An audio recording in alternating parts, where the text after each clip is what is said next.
Did a Parkers come back? No, they, wait. They, what? What? We had 10 people. We had 10 people, and then Wolferer. Where can people find you on the internet, Rheingold? You can follow me on Twitter at RheingoldRiver, or you can follow my Twitch channel, twitch.tv/RheingoldRiver. And I do a lot of casting. I'm possibly going to be casting tomorrow morning at 5 a.m. I might be casting. We'll see. Hopefully I'm not casting until noon. That'd be cool. But, yeah, I cast mostly Summoner's Rift, but I cast this when I can, and I'm wanting to get into threes casting when that starts happening. There's been a lot of demand for threes competition. Like, a lot of demand for it. But not a lot of people have actually done it. I was talking to Sam, and he was trying to run a tournament that was actually going to be a week from today, I think. And he asked me to cast it, and I was like, sure, that sounds great. But he never got word back from Riot, and so they couldn't get any prize sponsoring or anything. So, oh, I see the chat bans. Teemo, Brand, Kassadin, Kha'Zix. Teemo, fast character, gives map control. Blind is nice to have. Brand forces zoning and positioning by the enemy team, has a stun. Kassadin, high mobility, long duration silence, has a slow as well. Great chase and escape. And Kha'Zix, single target damage is so high it either kills someone outright or it forces them out of the fight entirely. Plus, Evolve Wings lets them jump over walls that other champions cannot. We use 10 bans in this format for anyone that is not familiar with it. And that is because, well, 6 wasn't quite enough. There's almost 120 champions in the game now. 114, I think, including Lucian. Yeah, man, that's pretty close. 115? I don't know, just scroll down. It's 10 for everything plus the number that's left over because there's 10 per row. Yeah, 115. Counting with Lucian, 115. Okay. Yep. This is going to be like Pokemon after a certain point. It's going to be like 214 champions, and it's going to be like, I don't even know what to do anymore. Still only 6 bans. Alright. So, Maokai, Nidalee, Kayle, and Zyra have been banned out. Kayle, we saw Kayle earlier today, but it wasn't too effective, if I recall correctly. Man, chat's in like maximum troll mode today with Adori and Gung Ho Gun Lion. These guys are getting a little feisty. Looking at the last bans, Maokai, Nidalee, Kayle, and Zyra. Maokai brings good crowd control to the table. Has a snare, has an airborne, very, very durable. Nidalee, extraordinary poke, sustain, gives vision on the map with her traps. Great character. Kayle, her damage can get out of control late game. Great chase. Zyra, great AoE ability. Lots of crowd control. Slow, snare, airborne. Wukong, arm reduction, very powerful. AoE airborne, also good to have. And Master Yi, because we haven't figured out what to do with him yet. Master Yi seems really strong to me. I think he's really good. I think he's going to be a lot better in Dominion than other game modes, because his level 1 is really weak and his early jungle control is really bad, and jungle matters in 3s and 5s, or 3s and Summoner's Rift. And so you can shut him down pretty early, but that's not such a big deal on Dominion. It means, yeah, okay, you might lose the windmill fight because he doesn't really do anything, but you give him time and he comes back with a vengeance, and I definitely see him being very, very strong.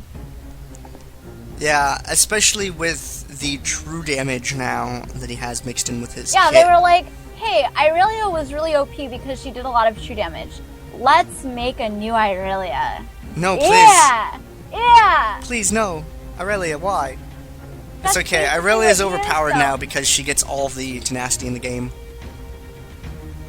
Yeah, But that's true. that's another subject entirely because there's no Irelia in this game. I was really hoping for some Irelia. Now, Elise. Stun. Has a stun, does a lot of damage, can hide in the sky and avoid skill shots. That's great. It's a nice kit for an AP character. Sejuani. Airborne and AoE stun. Great damage soak, has a slow. Very nice. Lissandra. I still feel like Lissandra's ranges are a little bit too short for me personally to be happy with, but she's been proven to be a good champion in competition. You just got really quiet, by the way. Summoner blockers. Oh, right. Oopsie doopsie. I was trying to say it quietly so that I wouldn't like interrupt you too much. That's what Moloko Dude is telling you. No, you have to be like Zamike and barge in the middle of an interview and correct something that Oni Snake said, then walk out of frame and leave us both being like, You have to draw the maximum amount of attention to yourself for something that's really, really minor.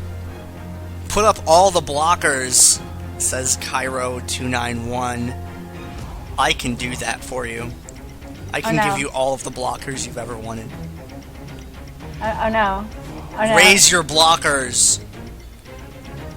That's what people should post when I don't have the summoner blockers up. They should post raise your blockers. That would make me happy if that happened. Alright, we're seeing Lysandra as well. Lysandra's proven to be a pretty good champion. And we're seeing Kog'Maw and Jarvan. Jarvan's great. Because, I'm trying to think of the best way to phrase this. Jarvan's just an overall really good champion. There's nothing that's like blatantly overpowered about him, otherwise he get banned a lot. But he's just solid. Has an airborne. Cataclysm's nice. Has a slow. His damage is good. So far, every single person on Clueless has a way of getting out of the Cataclysm. Yeah. Yes. You can piggy through Cataclysm? Yeah. Cool. You can tumble through Cataclysm. So if you can do something through minions, then you can do it through Cataclysm. Oh. Because it's I just realized they left Lulu open.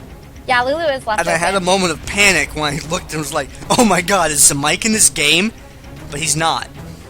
So that means there will be no auto-win for whichever team has Zamike on it. I got real scared for a minute.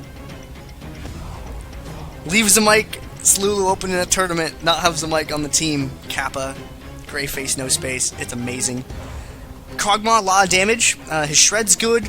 He has AoE, ranged. It's really long range. It can interrupt from a very safe distance. Great.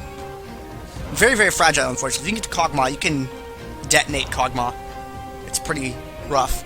But if you can protect the Cog, it's like its own little mini-game. We're also seeing Pantheon and Annie as well. Pantheon's a durable AD champion who brings a stun to the table. He's great at finishing off enemy champions. Global map presence because Grand Skyfall is also very good. And Annie as well. Annie with Molten Shield is a durable character. She soaks damage pretty well. She brings a lot of AoE damage and an AoE stun to the table as well. So a stun from her, a stun from Pantheon, a stun from Elise, an AoE airborne from Jarvan. I mean, there's a lot of hard crowd control coming out from that team. Now, over on the other side, we talked about Lysandra and Sejuani a little bit. We also have Zed. Zed's a powerful character. His burst is good. He's tricky to kill because of his... I don't remember the exact ability name, but he has teleportation effects. And then we have Urgot. Urgot is a very safe ranged AD character. He's very durable. Terra Capacitor makes him even more durable on top of that. He can trade very well because of that. Terra Capacitor. Give him that damage so that he can poke his head out, take a shot in return, but fire a shot off at you. You take hit point damage, he doesn't. And we're also seeing Janna picked up as well, and we all know that Janna is fair and balanced. I think Janna's actually pretty balanced. You have to not chase her. She's sort of like Singed. Don't chase Janna. Wait, no. It's incorrect. I found an exception. Chase Janna because if you don't, she will capture the point. Keep her away from the things. That's true. She's pretty good at backdooring. However, if she is not in a position where she could capture a tower, then don't bother chase. Just let her go. Yeah. Because in Dominion, you do not need to secure that kill necessarily. You just have to make sure you defeat their ability to push. Hold on. In any game mode, you don't need that kill. Objectives are just better than kills in every game mode, except for threes. But in both Summoner's Drift and Dominion, you don't really want to go for kills. You want to go for objectives. See? Rheingold agrees with me. You don't need to secure that kill. Just let them go. You have the tower. Do not put yourself in a position where you could be defeated and give your enemy a potential opportunity to turn that around. If there's two people, if you win, you can take that tower. If you lose, they can take your tower. If both of you stay alive, whoever had the tower first gets to keep it. And if it's your tower, that's what you want to do. However, if it's neutral, guess what? You want to stay there, you want to delay, and then you want to wait for your allies to get there. You want to delay, durability, delay, vision. These are the three most important things in Dominion. You want to be a durable character because you don't want to get swept up and have someone take your tower. You need that durability to delay, whether it's by poke or it's by just your character being durable and sustainable. You want to be able to stay alive on a point for as long as possible to delay and buy time for your team to get to you to help out. And then, lastly, you want vision. You want to play champions that give vision. You want to buy items that give vision. You want to take one clairvoyance a team sometimes. And we see Infeed with Kog'Maw taking one, and even Elise with one as well. Three CVs this game. I've never seen 3 clairvoyances in a game. It's typical to see 2 sometimes. Yeah, you'll see 1 on each side. That's pretty common. Seeing 3, oh man, they really want that vision. Kog'Maw gives vision. Elise's Repel gives vision. And guys, Tibbers also gives vision. It's very important to remember that. Do I even have that over here still? Where is it at? Guys, vision in Dominion. Let's take a look for yourself here. Guys, a Spectral Lantern, Hextech Sweeper, Clairvoyance. 3 best ways to get vision in this game mode. Nidalee and Teemo, they also give vision. They're great. You can use those characters. There's a lot of other characters that also gives vision. I'll put them on a second piece of paper one of these times. Don't make fun of my font. I love it, and it was only supposed to be used for the titles of each section. Tibbers also gives vision. It's very good to have around. I want to look this up on the LoL Wiki and see if they have a list of everything that gives vision. Why go to LoL Wiki when you can go to Leaguepedia.com? I always go to the LoL Wiki. Yes, it does. Well, the LoL Wiki has a list of everything that gives vision. This is amazing. If we get time to, we should read that down. It's really long. That's why I said if we get time. I don't think that's going to happen. Kenku says I need to correct Bushwhack. What did I get wrong about it, Kenku? I had that image up in front of like 1,300 people, and no one said anything about it. So I figured I got it right. So, if I messed up, I really want to correct that, because I want that to be as accurate as possible.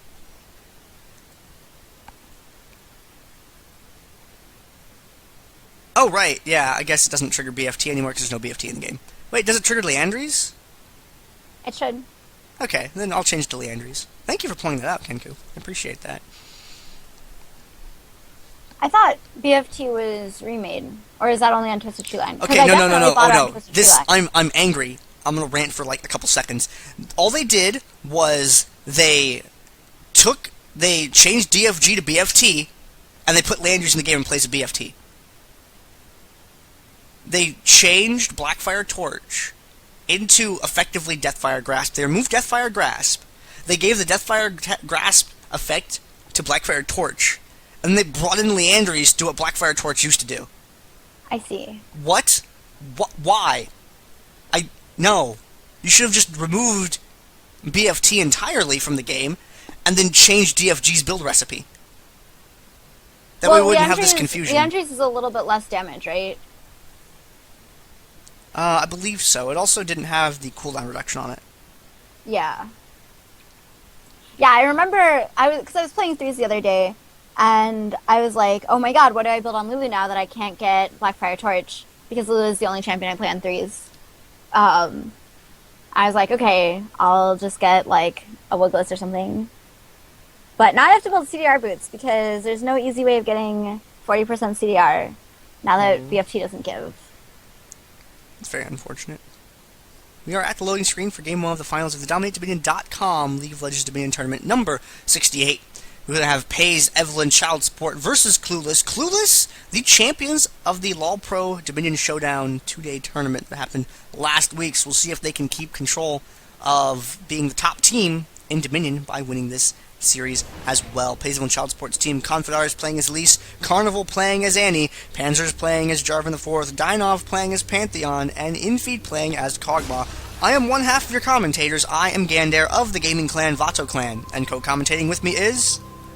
I am RheingoldRiver, and the other half of your players is going to be Team Clueless. They are the red team. It is Commander Peoples on Sejuani, Half-Hearted playing Lysandra, Sauron on Zed, Parkhurst on Urgot, and rounding out their composition is Wolfer on Janna. Starting items being bought. Will everyone connect to the game? Hopefully. And nothing too out of the ordinary. Oh, Grez is first on a couple of characters. Seen it on Pantheon and Zed right away. It's very useful. It's a good item. Gives vision, gives armor, lifesteal, health. Not health. Damage. It's the opposite of health. And we're seeing a Kindle Gem first on Sejuani. Probably going to turn that into a sweeper later. Look at Kog'Maw. He's so happy, little guy. Oh, he threw up. Kog'Maw, you okay? Kog'Maw, try not to get so seasick. We're on dry land after all. He danced so hard, he barfed. Man.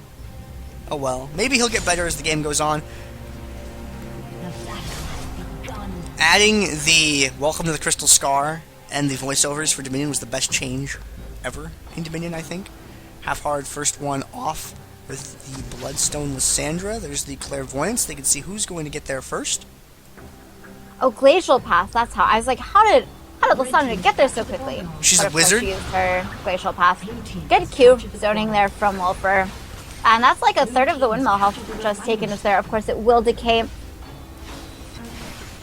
little bit of back and forth capturing here going on. Interrupting. A Parkhurst hanging around on the side with that Crab Urgot. What is it? Deep Sea Crabgot? Not entirely sure the name on that one. Don't see it too often. No one seeming to get the upper advantage yet. Ooh, half-hard. In good position on the back, but a fight starts. There's the knock-up from Jenna. Parker's very, very low. He is going to fall. Try to get the repel off. Stunned down again from Annie. Kha'Zix taken pretty low. Shield actually on the half-hearted. He is not going to follow up on that Glacial Path. He actually going to go down. Double kill for Pantheon, but Janna with the kill. And the passive for Dianov helping out a little bit, but I don't think it's going to be quite enough. So Johnny is here with the Janna shield. One more auto attack is blocked, but Wolfer's auto attacks don't do too much anyway. Elise has come back up to the top lane. Put a Clairvoyance down, stun lands onto Parkers. There's a shield onto Commander Peoples. He's just going to try to run away. There's the repel coming down. Hides within the team. Can't quite get enough damage. Finally gets enough damage. Can Janna pick up the relic? Janna gets the relic away from Elise and shielding herself. One more auto attack, that's enough. The stun lands, but that's not enough. Half-hearted. He was CC'd, could not Glacial Path over the edge.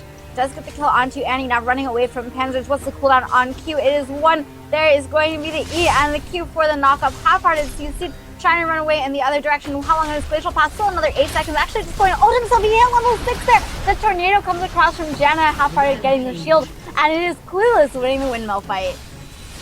They're going to take initial control of that point. We'll see if they can hold on to it for very long or if they'll have it taken away from them. We will have to wait and see. Infeed Kog'Maw in the bottom lane. Kog'Maw's pretty scary down here in this part of the map because he, with vision, you really need the vision because Kog'Maw is extremely gankable, but because of his range, it's very difficult for another softer character like Zed to push out against him if they're constantly going to get hit by things. Fun fact, his base range is 500, and with max level of W, it goes up to 710. It's pretty scary. 710 is more than Tristana has at level 18. She's only 703. Yep. And 708, what am I saying? It goes up to 708 range. I don't even know what I'm saying. I think it's 710. Oh my god, I don't even know. I don't even know. It goes really long. There's a Tibbers in the middle. Commander Peoples with a knockup. There is Pantheon diving forward. He actually gets ulted by Parkers to interrupt his E. A great ult from Jen, oh my god! Half-hearted on the other side. Can't quite save Urgot for any longer. Commander Peoples still in the middle of everything. There's a Howling Gale. Doesn't have the shield quite back up yet. Not enough CDR on that. Panzers is going to be A-okay. But Zed has come in. Here is Sauron going to ult there over to Elise. Can he... He doesn't die to Death Mark. I was going to say, can he repel it, but he doesn't die anyway. Glacial Path from the Thunder not following up on it. Elise is so low right now. You just, like, tickle her and she'll die. Can Janna tickle her? Janna, yes, very good yes, tickler. And there's a lot of minions moving up to this point. I don't know if they'll be able to kill them fast enough. Probably not. They may be able to keep the point neutral, but there's still just a lot of creeps there in order to stop that from happening. And they're barely going to get that. Oh, the Heartseeker Strike interrupting. Lysandra disappearing to the other side of the fight. Yeah, I was a little bit confused why she decided to do that, but not having complete vision, maybe just trying to get a little bit safer, and it ended up being fine. So the windmill does go back to Clueless. I think they never actually lost it completely, but they do get it. Infeed in the bottom lane. No longer in the bottom lane. Hugging Sauron because wants the free true damage. And that's the problem with Kog'Maw. Kog'Maw can explode into a purple paste. And you really don't want that to happen. Yeah, 710 range. My god. Okay, Commander People's now a little bit forced out of the mid area. Storm Shield being captured by Half-Hearted there, so he will get that for himself. That was actually a very safe Storm Shield. Vision effect being used in the lower part of the map. See what's going on. Yeah, that is a 6-0-5 Janna. NBD. But the fight in bot lane, Janna is not there for. Sauron getting CC'd a little bit by Elise, by Arcane Barrage, chunking people down from infeed, but it is not quite up to that max range. Pantheon trying to capture it. It is a quest objective, so they really would like to have it. And Janna now 1v1 against Jarvan in the top area. I think she should be fine. She has such good wave pair.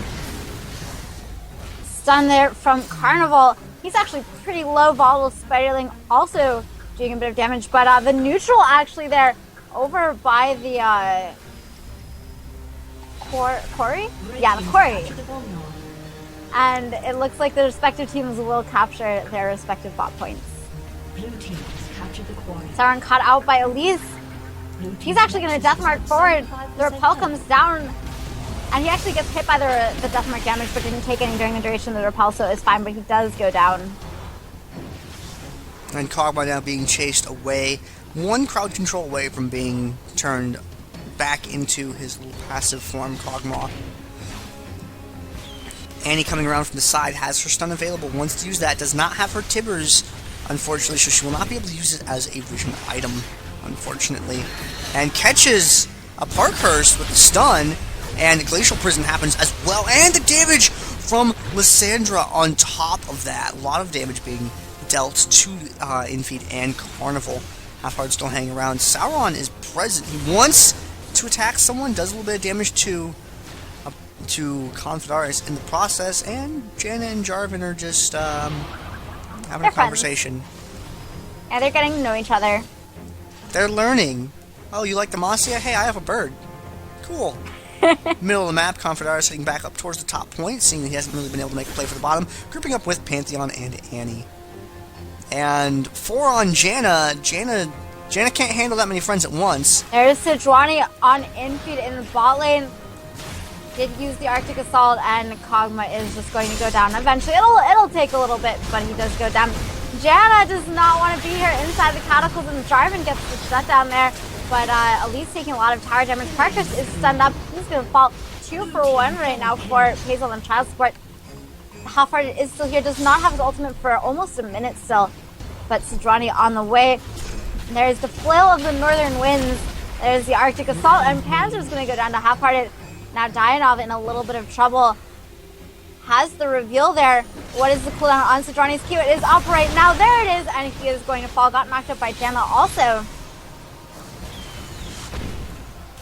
Infeeds Kog'Maw and Confidaris moving towards the center part of the map. Annie in the bottom lane Annie with no health in the bottom lane going for the Boneyard, and Urgot may not be fast enough to tag her actually. Yeah. Yeah, they're not going to get the cap. Actually, oh. Ooh, Dominion. The Acid Hunter, one Acid Hunter. Oh no, the second Acid Hunter. He really needs an Oxine Curse to charge, but not going to be able to quite get that, and Carnival is going to live. Yeah, he's going to stay alive, but fortunately he is not going to get the full capture on the tower. At the top point, Half-Hard is banished and sent back to the summoner platform, and he died as he was using his ultimate there. Does it actually put it on cooldown? Yes, it did. Once in a great while you get hit while you're casting something, and the graphic happens, but it doesn't... That happens to Orianna a lot. Yeah? I think Orianna more than almost anyone else. Carnival now getting dove on a little bit. Parkhurst is exhausted and very, very low. Can Sauron pick up the kill? Don't get baited under tower and die, Sauron. Oh. Sauron, we're so sorry. We liked you anyway until you made that play. Now we're just a little sad because you lost a lot of your pushing power by not being able to get rid of Carnival. Carnival was able to bring in some damage to help at least pick that up. Now Carnival's still alive. Could bring another stun to the table. Just needs 2 more spells to get it. Shut down. Cassandra with the shutdown onto Elise there. And Dianov and Panzer is taking the drill right now. It's about to be a 4-cap for Pazel and Child Support. Clueless were looking so strong. But you know, Pazel and Child Support, I heard they're pretty good. They are a pretty awesome team. They were able to get the neutral over at the drill. And a lot of the money in this game is on Janna. And Janna hasn't been in a lot of these fights. Yeah, and Janna is a champion who isn't all that good, isn't all that much better with more money. Pretty much, she's good if you have a hyper carry because she gives shields, and she's good at defending towers on Summoner's Rift because she has shields, and she's good at wave clearing. But those things aren't quite so important, and they don't really have a hyper carry that can just be like, oh, hey, I'm Vayne, and I have 5 items plus 1,000 shield from Janna every 5 seconds. Well, every 6 seconds, I suppose, with 40% CDR. Half-Hard used every spell he had, was not able to kill Confidaris, unfortunately. That's true. Yeah, the shield lasts for 5 seconds, and with 40% CDR, it's on a 6-second cooldown. So that shield is up a lot when you scale it up, but without a hyper carry to put that shield on, it's not quite as effective as gold on other champions can be. And Wolfer needs to find someone to partner up with, but all of the action has been in the bottom lane. If they can trade someone else up to the top, maybe Urgot perhaps, they might be able to make something out of this. They still have plenty of Nexus health to play with. It's only 12 minutes into the game. Both teams have over 250 Nexus health left, so there's still quite a ways left to go in this game. Yeah, and it is only a 3-cap, not a 4-cap anymore. Dianov caught on the other side. Elise might be okay. No, there's a Glacial Prison, and Elise is surely going to go down. Has their pulp, but that's just buying a little bit of time because Sauron's on the other side, gets shielded. Now that's someone who could turn into a hyper carry for Janna. Hyperkinetic position reverser. Dianov also going to be CC'd to his death. And Clueless now on their way to the windmill to take that back for themselves for Glory and Demacia. Or maybe Freylord, if you're Urgot. Yeah, for Freljord. Commander Peoples retreating, taking lots of damage from Kog'Maw. Big fan of that Kog'Maw skin as well. The graphic effects from it are very cool. Half-Hard taking some damage as well now, being chased away by Cog. And Wolfer sticking his head out to knock them back. Jarvan, oh, sorry Jarvan. So in the chat, yeah, I'm not saying that supports in general need to devote themselves to hyper carries. It's just more that AP Janna in particular, that one champion is much better with a hyper carry. Yeah, that particular build, she really needs to partner up with someone if she really wants to, you know, employ the use of all that ability power that she has for the shield. Now, I mean, she's gonna do a lot of damage, but she doesn't have like a damaging ult that's going to really burst somebody down either. She only has 2 abilities that do damage, so you're not going to see a lot of DPS out of her for that. It does make her a little bit better at finishing people off, but if she can partner up with someone like Zed, for example, or I mean even Urgot, then it's going to go a lot longer way. Now, if you were going sort of a more tanky thing, then Janna could be her own sort of delay if she had a lot of tanky items, tanky mana, you know, has a lot of health, auras, things like that. Then she could delay on the map better, but she's more of a team fight oriented role, and she really hasn't had people with her very often this game. At least not until this later half. So we'll see where it goes from here. Parker's taking a stun for his troubles, and a second one. Unfortunate. And Wolfer didn't have the disengage available there. Ult was on cooldown. Didn't really have the mana. Commander People don't know there is a clairvoyance. You're going to die. You're all going to die. Glacial Path to get out. Half-Hearted does escape, but Janna also falls. They do have some revives. Wolfer doesn't actually have his because he didn't die for so long at the beginning of the game. EQ out from Panzers. That moment when he hit that clairvoyance, you saw that hesitation was like, oh my gosh, I can kill all of them, and then went in. Yeah. That was really interesting to see. That pause. It wasn't just like highlight, oh there they are, kill them. It was just like highlight, oh man, it's so free. And then he takes him out. That was the most money clairvoyance I've seen in quite some time in competitive play. Yeah, double clairvoyance paying off, or at least one of the clairvoyance is paying off there, but who knows if it would have been up if they hadn't had another one. Sauron does have a Storm Shield right now. Sauron also has the vision active on him for the moment from Kog'Maw. Kog'Maw also very good at highlighting Janna in the bottom lane. Pantheon Wow, that appears. was a great ult from Commander Peoples onto 2. Infeed is going to be focused down. Managed to lifesteal a little bit, but he did get dropped. Headbreak and a position reverser comes in onto Carnival. Carnival almost surely going to go down. No, he gets a stun onto Parker's there. And Parker's now with Elise coming up, going to change who he devotes his attention to. Wolfer coming up, did not want to be backdooring any longer. His team needed him. Gets the exhaust on onto Diana. Great shield onto Sauron at the last second. And the ult comes away, just saving Sauron. Jumping from Elise there. One ult from Kog'Maw is not going to be quite enough. They have the clairvoyance, so they'll reveal for a little bit. Meanwhile, Lissandra gets the kill onto Annie in top lane. Annie was very low at that point. Sauron has the Hex Drinker proc, but he should be fine. Parker's no mana for anything, and Janna back to the bot lane, has it at 2/3. Will Jarvan be able to get there in time? I don't think so, especially not with the minions coming, and that is going to be the quest objective, plus the 3-cap going over to Clueless. Clueless has the bottom point for now. The quest objective, very good. It just appearing, like, I mean, the quest popped up. I mean, that's RNG at its finest, is it showing up right there just for her to pick up. It's almost like it was a gift from some higher power. Wanted to see Clueless succeed. And Wolfer is going to be able to get away from J4. Should be. It's Janna. She's very difficult to catch up to. And there's the slow as well. He does have Cataclysm to burn if he really wants to, though. So yeah, everyone just sort of died in top lane while that was happening. Except Dynov. Die is in his name. Half-Hearted got a little bit cut out by Elise. Glacial Prison on Pantheon. Up already. And Diana once again is going to be CC'd to death. The amount of CC and catch potential on Clueless is kind of fantastic.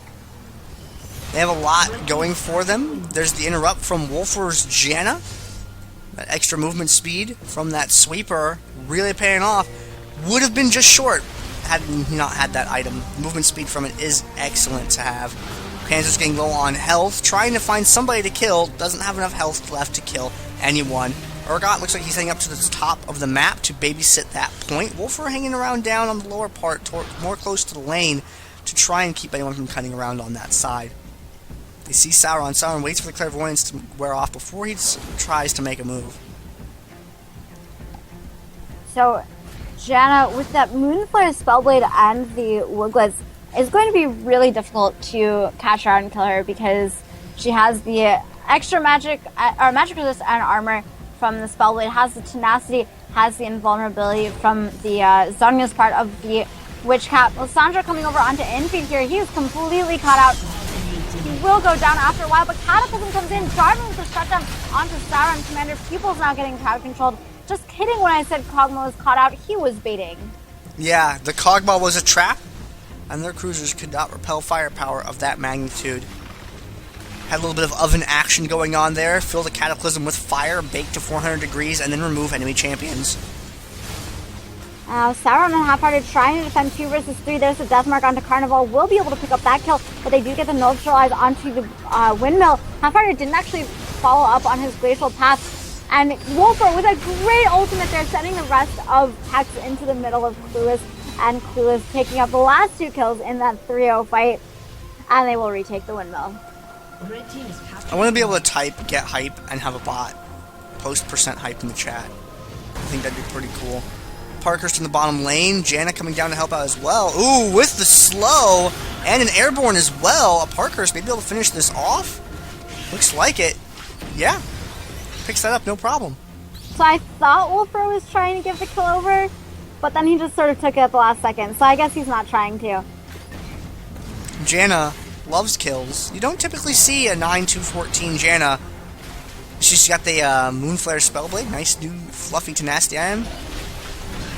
The Glacial Prison from Sodrani was just out of range, but they got the ult onto Carnival. Carnival goes down, now chasing down Elise. Can they pick up Elise? There's a stun onto Wolfer. Knock up from the Arctic Assault. Knock up from the Howling Gale, and a double kill for Sodrani. Meanwhile, Panzers did pick up the windmill, but it's still going to be a 3-cap for Clueless as they pick up the Quarry. Yes. Over on the other side of the map, the drill is not going to be captured by Dynov because Sauron is going to be able to interrupt that. And yes, you did, just barely. Was really afraid that he might not, and then that would have sounded very sad. Oh, the dodge! Sauron says no. The outplays there were pretty fantastic, using that W to move in and out of the Cataclysm. Dynov going to go ahead and recall. Panzers might be a little bit caught out here, though. He's probably going to go down.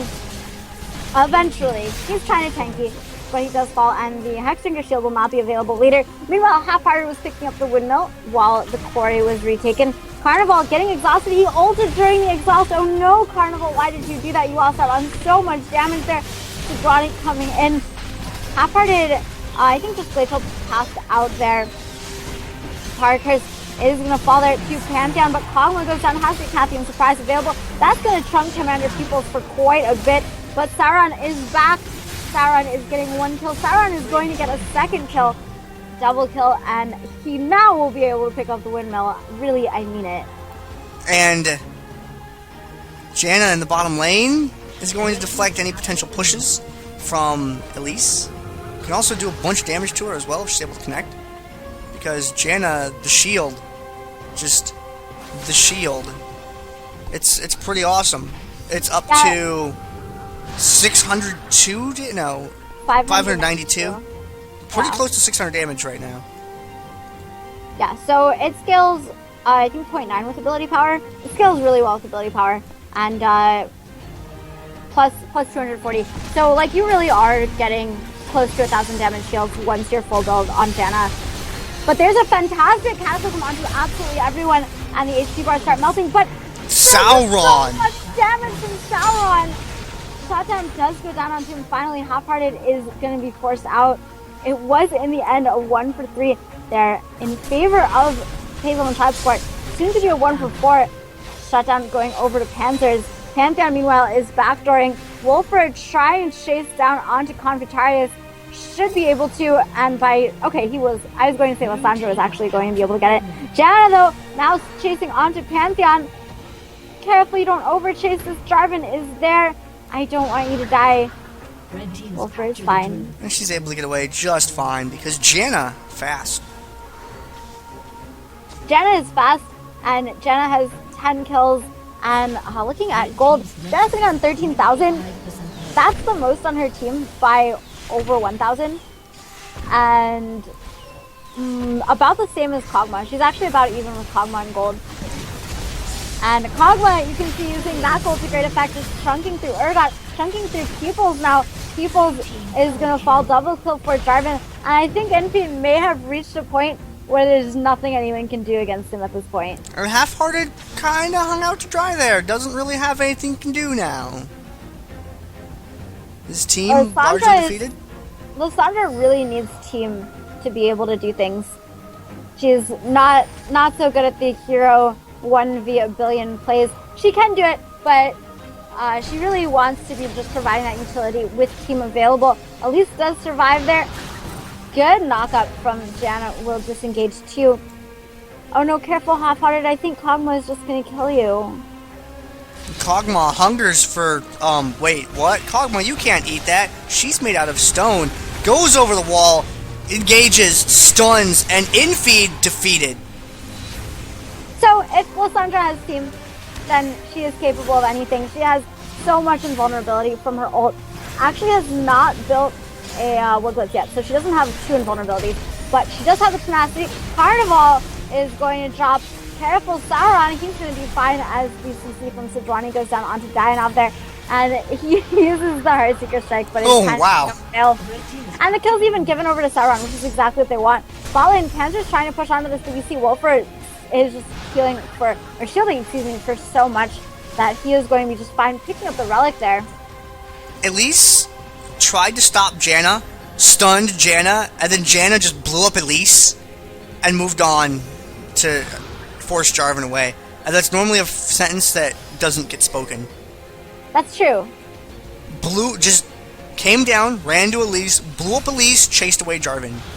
Janna is getting towards maximum scare. So Windmill did go down there over to Pex, and Clueless is going to exchange back Corey. So again, a 3-cap. Pantheon is backdooring once again. I feel like he only uses his Grand Skyfall for backdoors, and so I never catch them. But Parker's is here. Exhaust goes on Heartseeker Strike. Carnival is here for some back out and has his Tibbers. Deathfire Grass, not Deathfire Grass. Blackfire Torch. That's the Deathfire Grass item now. There's the ult onto Carnival. Tibbers! Tibbers is just kind of hanging out? not really doing a lot in that fight. Tibbers was on a break, unfortunately. You know, union rules are union rules, even for bears. Yeah. And Sauron with the damage on Jarvan, able to take him out. Red team is Dianov doing a great job of maintaining this neutral over at the drill. He won't be able to maintain it any longer, but he is baiting people to chase him. But I think he is going to die for it. There's a W from Lysandra, and he gets exhausted. Q comes across to Johnny with the kill. And Sauron going to be able to recap the drill. Oh dear, infeed in the bottom lane. He has discovered attack speed. Janna has discovered that she can kill Kog'Maw. Wow, and that Wukong would have borrowed enough time to... Oh no! Doesn't die! Infeed, you are not allowed! Lysandra has a rock garden. That was good. That was really good. That was a great show of awareness from Half-Hearted. You can't kill me. I'm a building.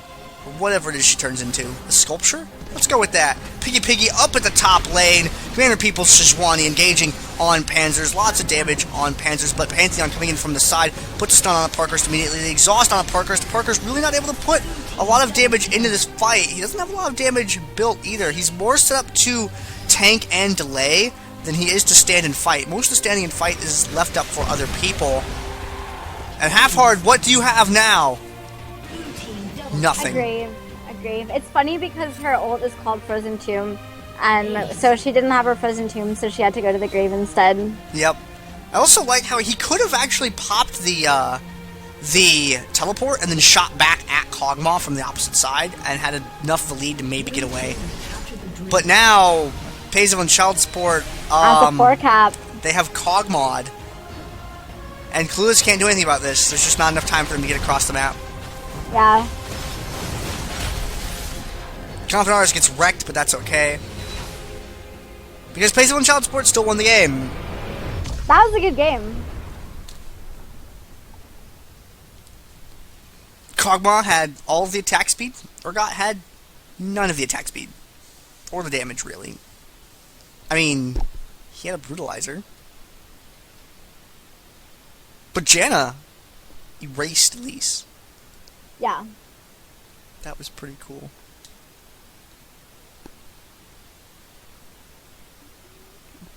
Take a look at the post-game screen. There's items and things. But what people really want to see is the graphs. They want to see damage dealt to champions. They want to see Kog'Maw. Kog'Maw and Lysandra, it looks like, did the most. Graveyard hero for this game.